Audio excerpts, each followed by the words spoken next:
I am currently crapping my pants with emotion.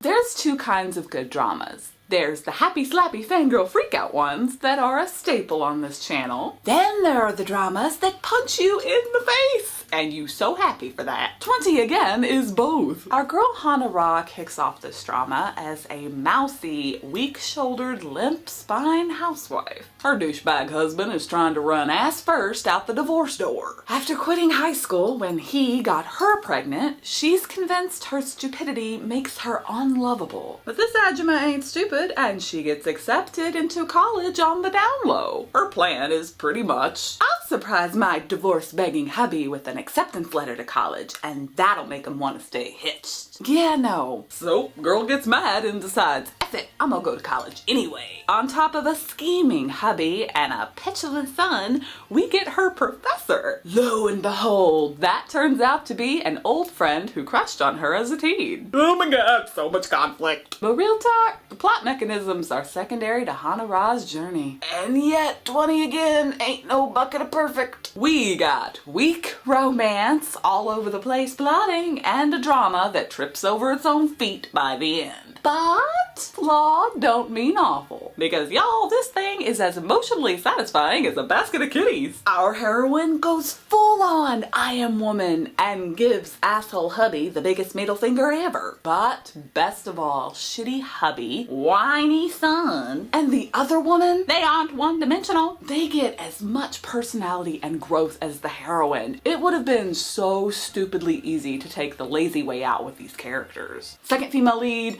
screechy baboon. Craptastic hubby, asshole. Crappy kid, toilet. That is a formula we know well. Dramas do that all the time. But not here. These guys get believable motivations and viewer sympathy. That is so freaking rare. So please put this drama on your to-do list. Yeah, its messages and themes aren't rock'em sock'em shocking because you've seen them before. But I'll bet you 16 tackle hugs you're gonna fall in hard eyes with this heroine. She's so compelling, you just want to see her happy. But remember way back in the good old days of this review when I said this drama had bad stuff? Well, now I'm going to rant and spoil. Can I take a second to fume over how I really didn't like that drama's ending? I absolutely, completely, thoroughly, totally hated that the OTP was all set up and hardly no payoff. Yes, the ship sailed, but it was such a non-thing, despite the drama making it a thing. If it wasn't gonna be a thing, why did you do it? But surprise, surprise, the bang start, whimper end OTP isn't my biggest disappointment. Yep, shock and awe, my romance junkie butt was far more dissatisfied with Hana Ra's education. Or rather, lack thereof. Sure, the writers rocked realism by having her quit. I get that in her culture, her age makes it all but impossible to hire into a career. She got what she needed out of the experience, she grew as a person, I get it. But that legit hindered the story's message.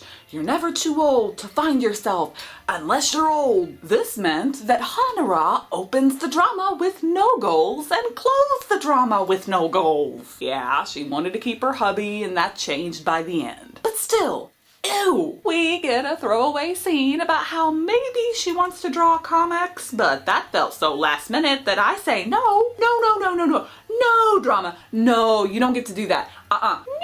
It also really bugs me that the drama did literally nothing with her passion for dance.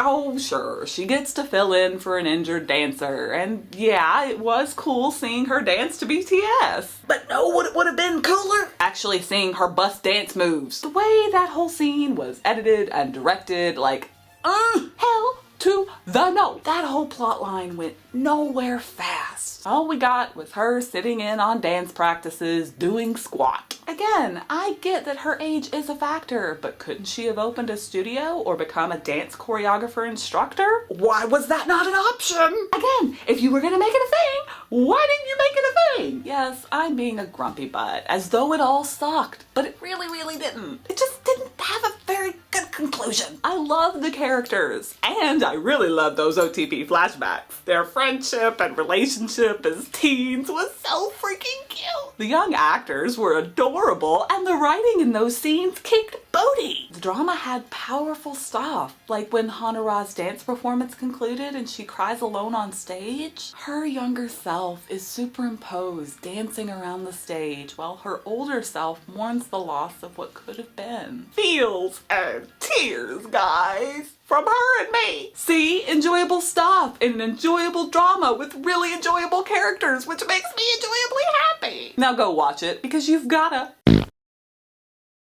I don't know if it's becoming a routine now. You know, like I watch drama and then I fangirl and rant in the same video, but that's okay. That was a trend in 2015. An older Ajumma mom would like incognito go into a school as a student. I'd vote in 2017 we bring that shit back, because that was good. It's kind of interesting because in Angry Mom, the mom goes into school for her kid, and in 20 again, the mom goes into school for herself. Interesting. I've also reviewed Angry Mom on this channel, and I noticed another similarity. They also did the whole let's just not conclude very much at the end. Don't know why we have to do that, writers. If you're gonna write an ending, write an ending. But thank you for watching, and if you have any criticisms of my criticisms, feel free to leave them below. I'm sure I deserve them. I think I've timed it perfectly because now the garbage trucks are starting to run. I have beaten you today because I'm finished. Yeah, I'm a dork.